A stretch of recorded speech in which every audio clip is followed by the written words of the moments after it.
tragic for the entire community. Two horrific crashes on California roadways, leaving several families heartbroken tonight.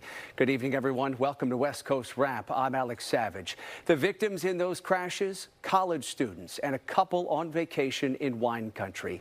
Those two bicyclists from Oregon were killed in a crash with a lumber truck that happened in the Napa Valley. But we begin tonight in Southern California, where the Pepperdine University community is in mourning. As Fox 11's Susan Hirasuna reports, 4 students from that school were struck and killed by a car while standing alongside the Pacific Coast Highway. The sun rose before the traffic investigation allowed the LA County coroner to take the bodies of 4 young victims away from the violent crash site. It was 8:30 Tuesday evening when Skyfox was overhead to see the aftermath of the accident involving a dark gray BMW. The driver was driving westbound and apparently lost control of the car and swerved toward the shoulder of the north side of Pacific Coast Highway. This caused the suspect's vehicle to collide into 3 parked vehicles, and subsequently those vehicles hit 4 female adults standing on the side of the roadway near the parked vehicles. The victims, all women and students of nearby Pepperdine University, were standing between 2 cars. There were several cars that were impacted, so that's where the traumatic injury occurred. Pepperdine University addressed the tragedy in a statement to the campus, which reads in part, "To the students who loved, lived with, and were in community with the departed members of our Pepperdine family, my heart is broken with yours. I join you in your grief as we process this profound loss." Indeed, of this group of students, only one was willing to explain the general sentiment on campus. I think there's a shock because initially, when you're processing emotions, there's no real first impact. It's like, oh, this happened, because no one really knows information. We just know that 4 people died. A woman who claimed to have taught one of the victims came to the site to lay flowers and pray. Very tragic for the entire community.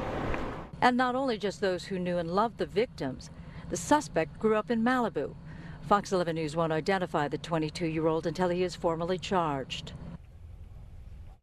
And that was Fox 11's Susan Hirasuna reporting for us tonight. The driver in this crash was booked overnight on suspicion of vehicular manslaughter with gross negligence, but investigators did release him early this morning from custody.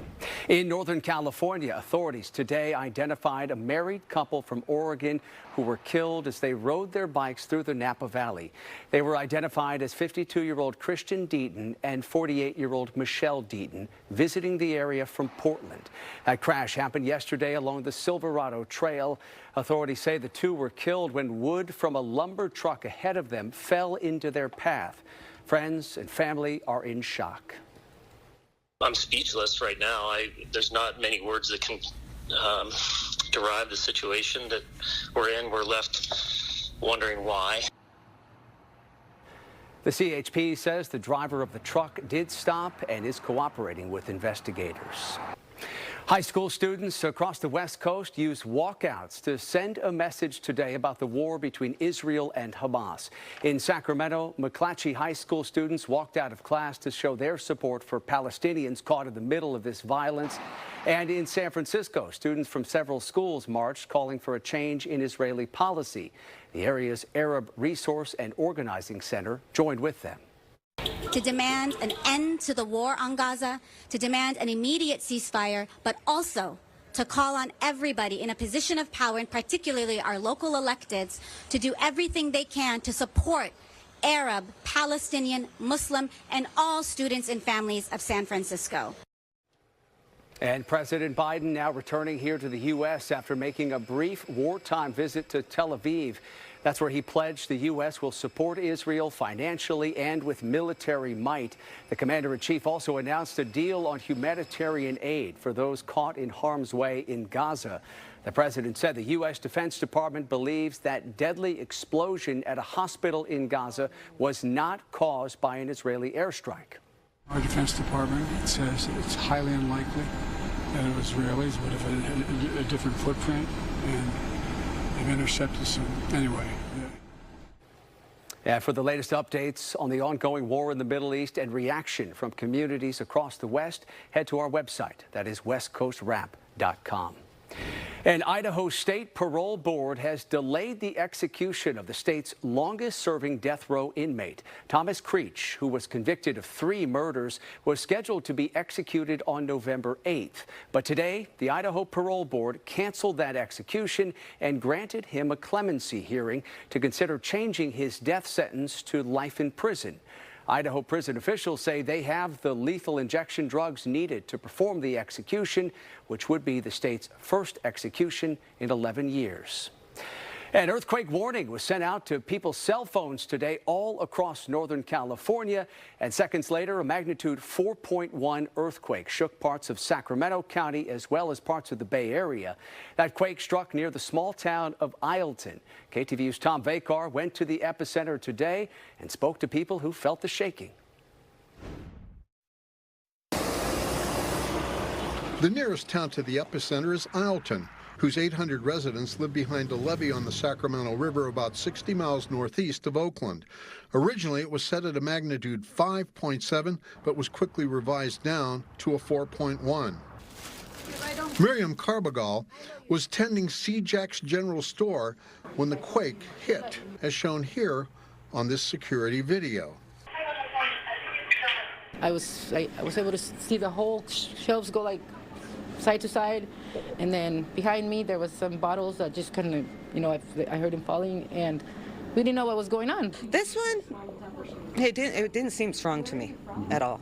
Julianne Riley experienced the big Napa quake as well as the big Tahoe quake. More rolling. That's what I felt. Other people might say something different. Taqueria Rancho's staff ducked under the tables. It was like for around 10 seconds, then the building was shaking. We saw a couple things fall, some dishes, some knives. It was only a couple, 3 seconds, but we wrote it out. We're a little nervous afterwards, but then we started getting all the text from USGS, and they said take cover, and it was like about a minute after the fact. We asked the USGS scientists who helped develop the Shake Alert app why some folks got a delayed warning that was sent out at exactly the same time. Everything from the type of cell phone to the settings on the cell phone to the cell phone provider. There are these technological subtleties. His best advice, put every earthquake alert available on your devices to assure alerts get to you as quickly as possible. Get everything you can, and you may get alerts from 2 different providers, but it's better than getting no alerts. The other issue, how did the levees perform? That's important because the levees protect lots and lots of land, farms, people, and cities. And the water level in the river is often much higher than that land that they're protecting. A recent state evaluation of levees around Ileton showed the crucial riverside ones to be strong. But those behind the town, dividing the fields, need some rehabilitation work. In and around the Sacramento-San Joaquin Delta, there are over 1,100 miles of levees that need constant surveillance, maintenance, and repairs. Tom Vakar, KTVU Fox 2 News. In Arizona, an immigration and customs enforcement officer is recovering tonight after being injured in a drive-by shooting in Tucson. It happened last night near a convenience store in the city's southeast side. The federal agent was working in a U.S. Marshals task force, but it's unclear what the officers were doing at the time of the shooting. The injured ICE officer is expected to survive, and the FBI is now working to track down the shooter. People lined streets in Southern California today to honor the life of a Manhattan Beach police officer who died in a crash earlier this month. Motorcycle officer Chad Swanson was hit by a car on the 405 freeway and thrown from his bike. A funeral service was held today for the 13-year veteran of the force. Swanson was remembered as a hero who helped get people to safety in the middle of Las Vegas's mass shooting back in 2017. He happened to be in the crowd that night at the concert when the shooting started. He's survived by his wife and 3 young sons. With 3 little boys and a beautiful wife and a life that was wonderful for him. I mean, he's a real hero, having done what he did in Las Vegas to save people there. So it's just not right. We support our Manhattan Beach Police Department because they keep us safe, and they've done a fabulous job through these years. And this is a horrible tragedy. He was a wonderful man, and we're going to miss him. And I think this show of support shows what this community is all about. It's a community.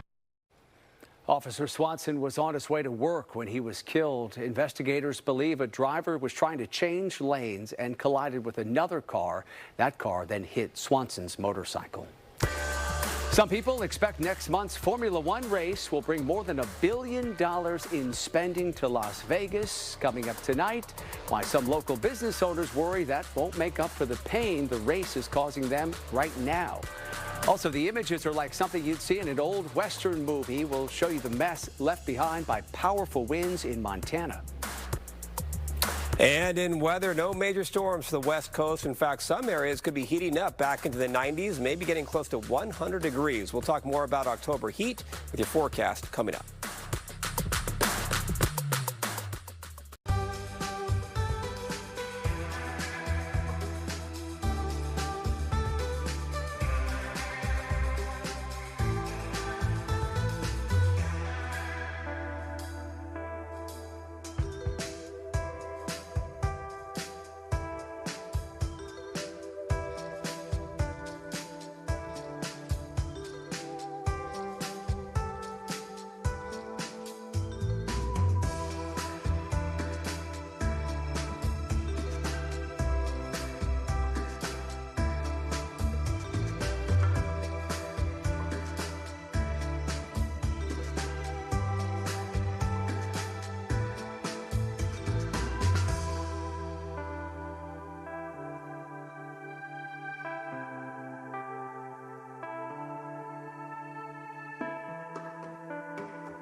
Some Las Vegas residents and business owners say they're being left out of the planning for next month's huge F1 Grand Prix race that's expected to bring hundreds of thousands of people to the city. A Clark County Commission meeting last night ended with no clear answers about how workers on the Las Vegas Strip will be able to get to and from their jobs on race days. Event organizers say they're planning to run a transportation test early next month that will include additional monorail trains, remote parking lots, and buses. Leaders of the Hospitality Workers Union say their members deserve compensation for all their troubles. Workers are going to need to have some real infrastructure support to be able to get back and forth to work. We are proposing that if they have to come early, they should be paid for that time or stay late. Officials with the Las Vegas Grand Prix say they'll offer more details about transportation plans during a county commission meeting that is set to happen on November 7th. Racing is set to begin the following week in Las Vegas. Some business owners near the Formula One track have complaints of their own. This picture posted on the event's website shows how that track snakes around the casinos and other Las Vegas attractions. Work has been underway for months now to repave all of those streets to get them race ready. Fox 5's Alexis Hernandez reports tonight that some business owners say they're losing customers because of the detours around all of that construction work. This has become the view at the intersection of Flamingo Road and Koval Lane near the Las Vegas Strip. They added more crazy in an area that's already crazy. Kalani Badayo, the assistant manager for the Arco gas station in the area, says the F1 construction work has created a lot of disruption over the past 2 months. It's hard to get to work on time because the traffic. Not to mention loss of business. Other days we're just so slow that we only sell 208 gallons of gas. And our normal rate of gas sold is around 5,000 to 6,000 gallons a day. It just impacts all of us. They're making all the money, and then we're just going to keep losing money. He says store sales can sometimes be down 50% depending on the construction work going on. F1's saying we're going to make this money back up, but how we're going to make it back up when within one day we lose over thousands of dollars, and they expect us to make it back within the period the race goes on. Crews are building a massive temporary bridge on Flamingo Road over Koval Lane during the next couple of weeks. The intersection will experience rolling closures until October 25th. All they said was the roads are going to be closed off. Some days we don't even get a heads up that our parking lot is going to be shut off from all 4 entrances. And he's been left in the dark about race week. I'm still trying to figure out how my workers are going to get to work that day, of the start of the race and after the race, because we can't close down. Alexis Fernandez, Fox News, Las Vegas. Formula One race organizers have not yet commented on those complaints from concerned business owners. Tonight, investigators in Phoenix believe they know why it took several hours to put out a huge fire at a downtown business. Video from that scene this morning shows what firefighters were facing. Investigators say lithium-ion batteries may have been part of what burned here. They're extremely flammable. The property owner says the building used to hold liquidated drug and grocery store products.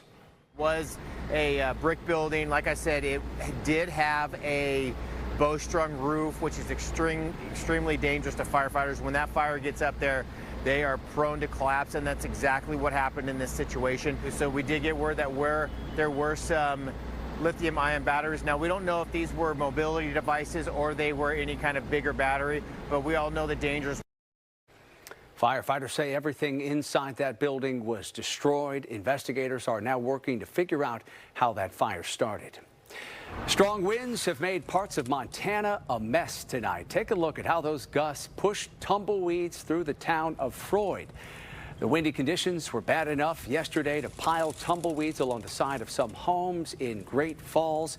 For more, let's bring in our meteorologist, Mark Tamayo, who is tracking a big warm-up across the west. But, Mark, you see those winds in that video. Very impressive. Yeah, pretty amazing video, Alex. I've seen some wind gusts around 65 to 70 miles an hour for that portion of Montana. So as you can see the upper level wind pattern here over the west coast, you can see a big circle here. That's a big area of high pressure moving up and over that. And some of the upper level wind very strong here in northeastern Montana, probably helping to produce those strong winds that you were seeing in that video. Of course, another big deal will be the heat moving into portions of the west coast. Riverside tomorrow, 100 degrees. Sacramento, lower 90.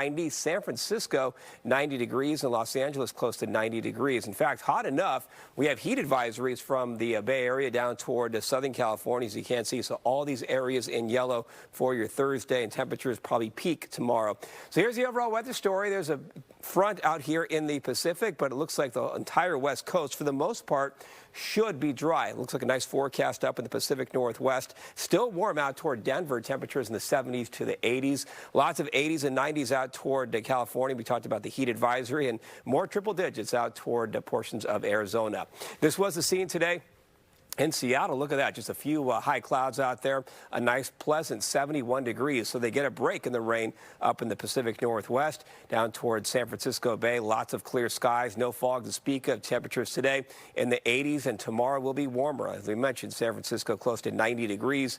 And in Denver, still just a few high clouds, and temperatures actually fairly mild in the lower 70s at about 72 degrees. So here's the overall weather setup, as you can see into your Thursday. Lots of sunshine. We're not talking about any major storms at all for the west coast, so it's a quiet weather pattern for tomorrow. Now, things will begin to change, though, later in the week. As you can see into Friday, we'll see some more clouds move in, and this is a Saturday with more clouds, so definitely a cool down for the Pacific Northwest, down toward the Bay Area, down toward Los Angeles. Still warm to hot in Phoenix, but they will be cooling off as well. You can see this green offshore. That is the potential for some rainfall, and into the weekend, especially by Sunday, we could be talking about some more rain chances, especially for San Francisco.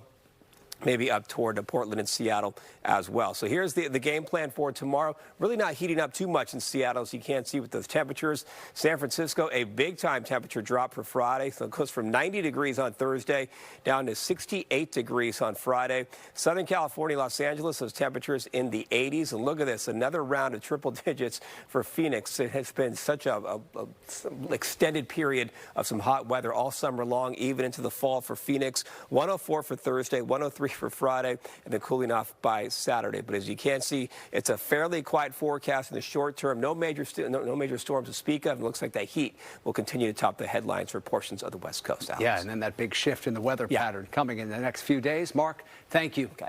Utah regulators are proposing some new rules meant to protect the Great Salt Lake with more oversight for the mineral extraction industry. This move comes after the Utah legislature passed a bill earlier this year authorizing regulatory changes to how companies extract lithium and how much they pay to the state in royalties. The hope is to incentivize mineral extraction that does not affect the lake's water supply. The less water those companies use, the less that they would have to pay the state. So the companies that are currently extracting minerals have been doing so under agreements that were written in the the 60s and the 70s, and so those are some pretty antiquated leases, and they haven't really modernized. Those new proposed rules for mineral extraction are now open for public comment. Barring any substantial changes, they could take effect next year. Up next on West Coast Wrap tonight, the hugely successful opening of Las Vegas's Sphere will likely give more people a chance to see the venue's first act. Coming up, plans for U2 to add more shows at that popular venue and the other group that may take the stage here. Also, we'll show you how one West Coast business is using flowers to bring joy to people all across Phoenix.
You've probably heard the phrase, pay it forward. An Arizona florist put a unique spin on that concept today.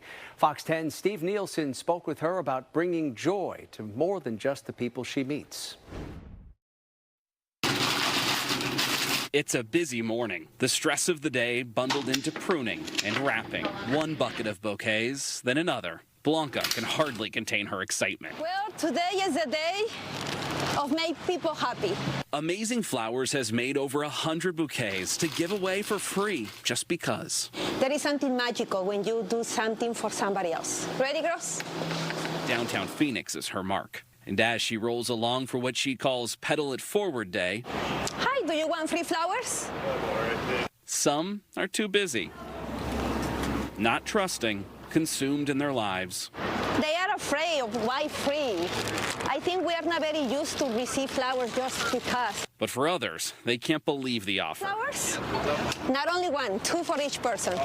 One for you and one for somebody else to make them happy. Brings a little smile to the face, around downtown, so that's kind of nice. I thought it was a really nice gesture. I mean, you don't get that a lot, and I'll probably give them to my mom.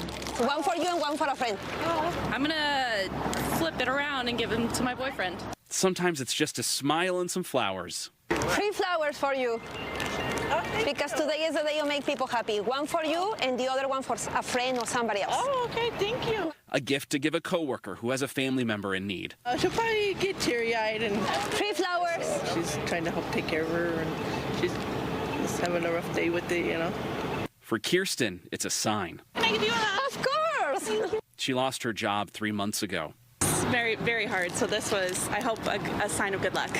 Today is her first job interview. I've been really nervous about this interview, and so it's just really sweet to have some random person come up and just give me flowers. And she just hugged me, and she hugged me tight. And she's going to give the other bouquet to the person she's interviewing as an icebreaker. See? These happen always for a reason, and it's beautiful when you see that. It's like a paying in forward. That's so nice. Steve Nielsen, Fox 10 News. That is wonderful, putting smiles on people's faces, one bouquet at a time. All right, you have more opportunities to take in a one-of-a-kind concert experience in Las Vegas.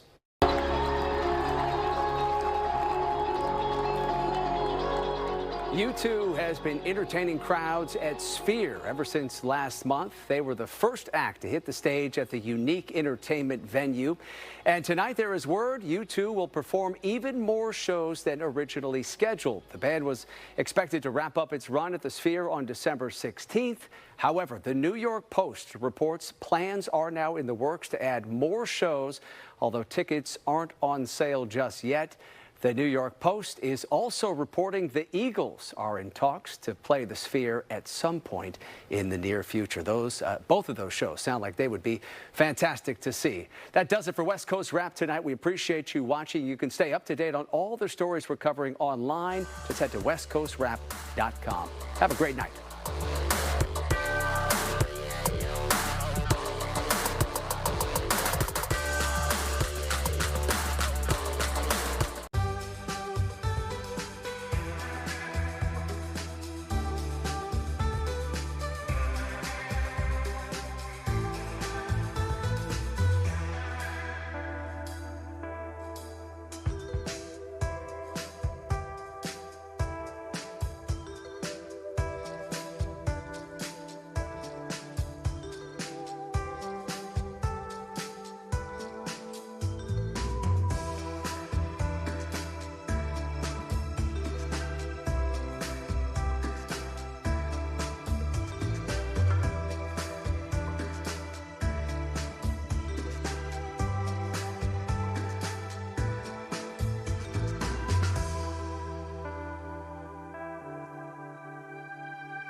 Now at 7:30, President Biden making a stop in the Middle East, the support he's offering to Israel. Plus, we talk live with a member of the Jewish Community Relations Council in San Francisco.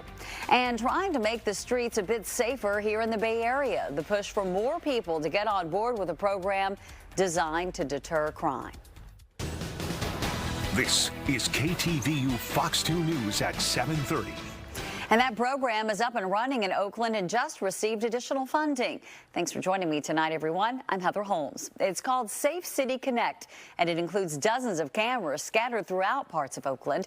KTV's Christina Rendon spoke with a consultant overseeing this program and explains how it all works. You're now in what I like to call the headquarters of downtown. At an undisclosed location in Oakland, this operation hub that keeps an eye out for crime is getting more robust. In our command center here, we actually have the ability to monitor 175 cameras that are all in public view. We also are making sure that none of our cameras have anything to do with facial recognition. Retired OPD Captain Ursi Joyner is a consultant for the Oakland Chamber of Commerce. He says the downtown and uptown areas have access to the Safe City Connect program. It's a public-private partnership that allows them to have access to public cameras outside private businesses. He says it was implemented last November when former Mayor Libby Schaaf announced the Shop Safe Oakland program.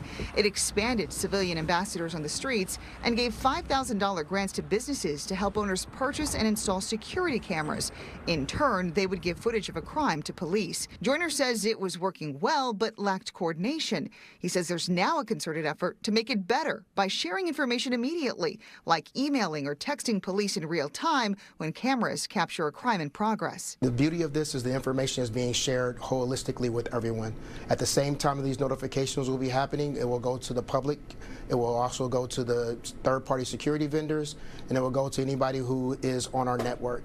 Joyner says the community program is in accordance with Oakland Privacy Advisory Guidelines. Video is deleted after 30 days, and anyone who is the victim of a crime is urged to file a police report immediately to ensure the video can be requested. We are now looking at things in terms of how can we make sure people are aware that they're safe when they come downtown, that we are getting them into downtown and out of downtown safely, and more importantly, when crime does happen, that we're being responsive to it. On Tuesday, the City Council approved $1 million for safety programs for business corridors. Joyner says he wants some of that funding to go to the Safe City Connect program to increase their network. The Chamber welcomes any donations, too. You don't have to be sick to want to get better, and this is an opportunity for us to actually get better in a very significant, concrete way. Christina Rendon, KTVU, Fox 2 News. And Oakland Mayor Sheng Thao today touting another measure aimed at improving public safety. The Oakland City Council last night approving the installation of high-tech cameras on freeway on-ramps and in business corridors. The mayor told us today there are plans to put up 300 of the license plate readers. 300 cameras citywide is going to be able to help OPD with making sure that we are capturing the suspects and apprehending them. And then at the same time, utilizing this footage to actually be able to hand over to the district attorney for prosecution. Mayor Thao says installation of these cameras should begin over the next few months, with the majority installed by the end of the year. And now to an update on a story that we first brought you right here last night, and concerns that a daycare provider is ignoring orders to stop operating after state officials cited a number of issues. Our Crystal Bailey followed up on the story today and joins me now with what she's learned. Crystal. Well, parents are telling me the daycare is still being run by Nicole Bell, who we reported yesterday is not cleared to work with children. And even though Bell denies it, parents also say the daycare is now at an Airbnb less than half a mile away. One parent I spoke to says he didn't realize how severe the violations were until our story aired last night. And parents are horrified after finding out